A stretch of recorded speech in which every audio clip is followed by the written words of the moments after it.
For more than 6 decades, Judi Dench lived by words, reading them, shaping them, and turning them into truth on stage and screen.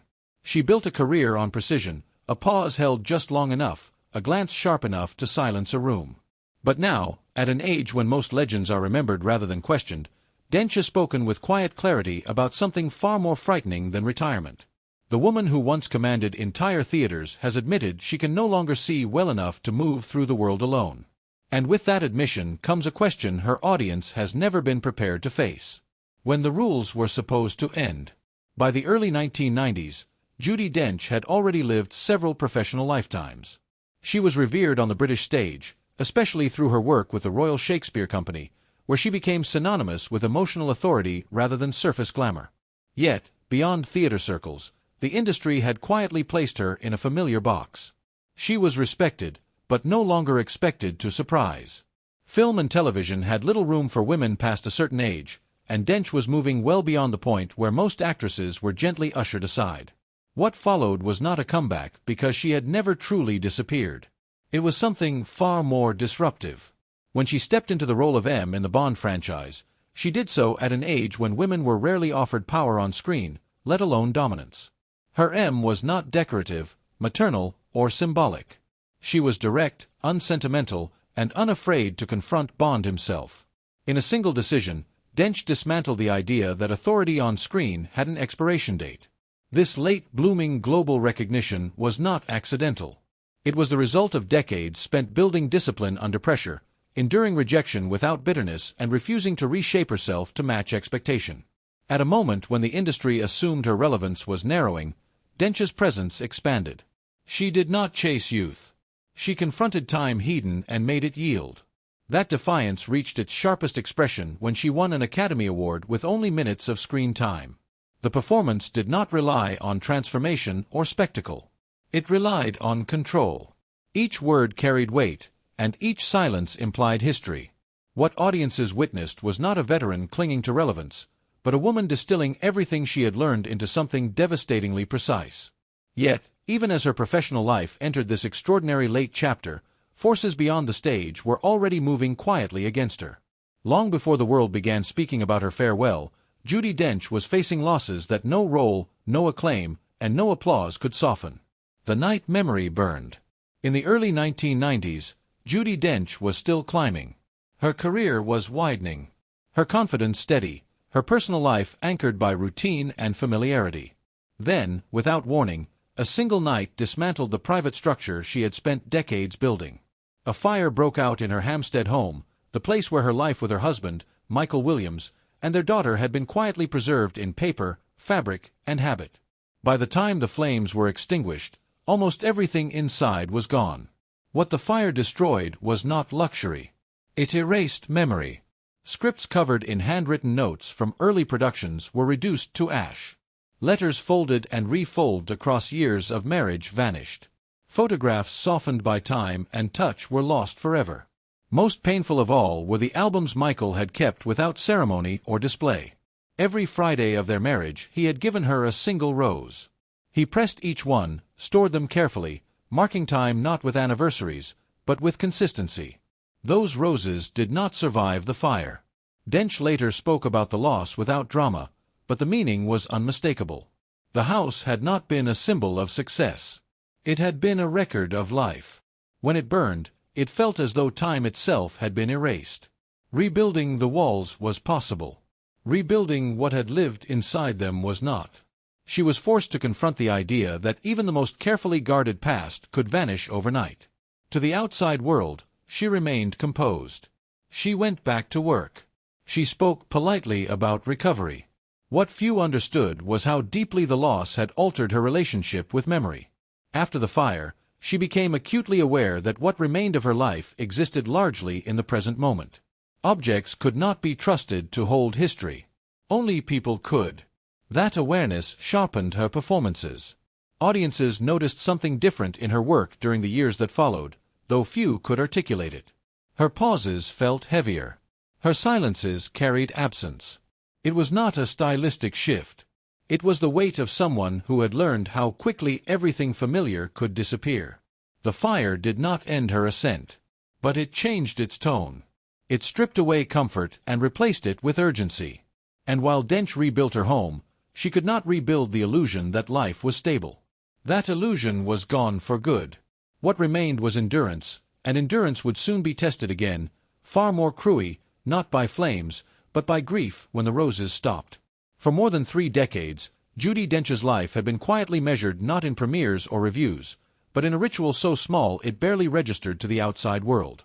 Every Friday, without fail, her husband, Michael Williams, placed a single red rose in her hand. No occasion was needed. No audience was required. It was simply how their marriage breathed. Week after week, year after year, the gesture repeated itself until it became structure, not romance, but certainty. Michael was more than her partner in life. He was her anchor. A respected actor in his own right, he understood the silences behind performance and the cost of public endurance. Their home was filled with shared laughter, shared work, and the quiet confidence of 2 people who did not need to prove anything to anyone. Their daughter grew up inside that steadiness.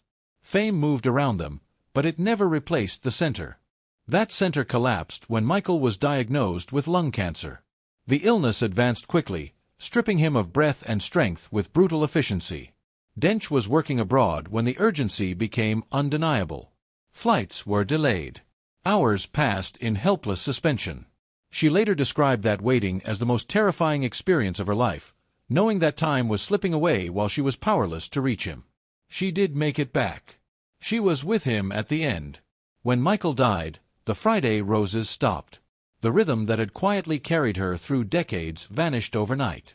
To the public, she remained Dame Judi Dench, composed and professional. To herself, she was suddenly a widow, standing in rooms that no longer felt anchored. Grief did not pause her career.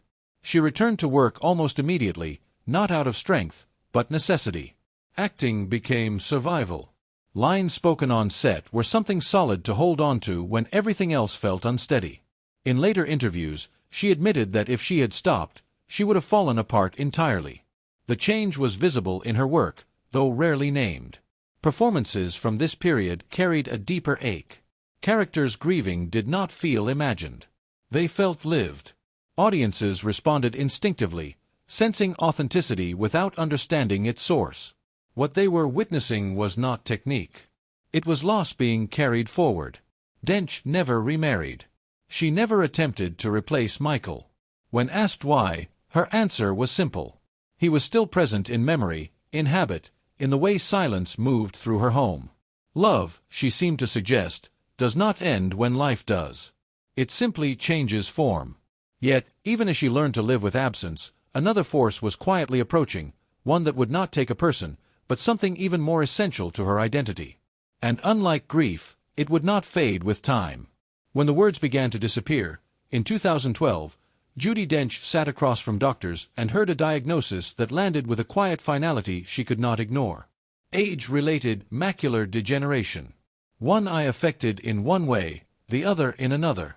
For many people, it meant inconvenience. For Dench, it threatened the very foundation of her life. Her art had always begun with words on a page. She read slowly, precisely, returning to lines again and again until meaning revealed itself. Now those words were dissolving. At first, she spoke about it with restraint. She insisted she could manage. She reminded interviewers that many people lived full lives with the condition. But the progression was relentless. Letters blurred, sentences fractured, pages became fields of fog. The simple private pleasure of sitting alone with a script vanished. What had once been instinctive now required assistance. Friends began reading scripts aloud to her. Colleagues repeated lines until they lodged in memory. On set, cues were whispered. Movements were guided to the audience. Nothing appeared broken. Performances remained controlled, intelligent, deeply felt. What they did not see was the effort behind each moment. Acting had become an act of resistance. Dench was candid about the humiliation of losing independence. She admitted she could no longer go out alone without fear of walking into objects or falling. She could not drive. She could not read. She could not recognize faces clearly, relying instead on outlines and voices she knew by heart. In interviews, she stated the truth plainly without ornament. She could not see, and still she refused to stop. She memorized lines like poems. She leaned on rhythm when vision failed. She adapted, not because it was easy, but because surrender felt worse. For years, the public mistook this endurance for invincibility. In reality, each project demanded more from her than the last. Physical challenges followed. Pain in her knees required surgery and replacement. She learned to walk again, step by step. Unlike her eyesight, her body could recover. That contrast was cruelly instructive. Bones could heal. Sight would not return. By the mid-2000s, denial was no longer possible. She admitted openly that her vision was almost gone. Hearing, too, began to fade. The senses that had carried her brilliance for decades were retreating one by one. For someone whose life had been built on awareness, on presence, the loss was devastating. Yet what defined this period was not collapse, but honesty. Dench did not disguise her limitations or retreat into silence. She named them. And in doing so, she revealed a truth far more unsettling than any diagnosis. Even greatness has a cost. And sometimes that cost is paid slowly, line by line, until the page itself disappears. Living without the light. As her eyesight continued to fade, Judi Dench's life narrowed in ways no award or reputation could protect her from. Independence, something she had never questioned before, became fragile. She spoke openly about the fear of moving through familiar spaces, about bumping into furniture, about the quiet humiliation of needing assistance for tasks she once performed without thought. This was not a dramatic collapse. It was a slow daily erosion. Public appearances became rare and carefully managed. When she did step into the world, the contrast was painful. Cameras still flashed. Voices still called her name. Yet, the woman they addressed could no longer see the faces speaking to her. At events, she relied on touch, on voices she recognized, on companions who guided her through moments that once belonged entirely to her. In one particularly unsettling public appearance, she was heard quietly explaining that she could not see at all, even as photographers continued to shout instructions. The moment unsettled audiences, not because of cruelty alone, but because it exposed how little the machinery of fame adapts to human decline. At home, life shifted towards smaller, quieter anchors. Her daughter remained close, not as a caretaker, but as a constant presence. Her grandson brought something no audience ever could: continuity. In his laughter, Dench sometimes recognized echoes of Michael, sounds that collapsed time and softened grief for brief moments. These were not performances. They were lifelines. She found companionship again, not as replacement, but as comfort.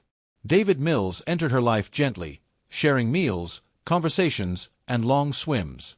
He did not erase the past. He helped her inhabit the present. Love, she seemed to accept, could exist without comparison, without competition. Nature became another refuge.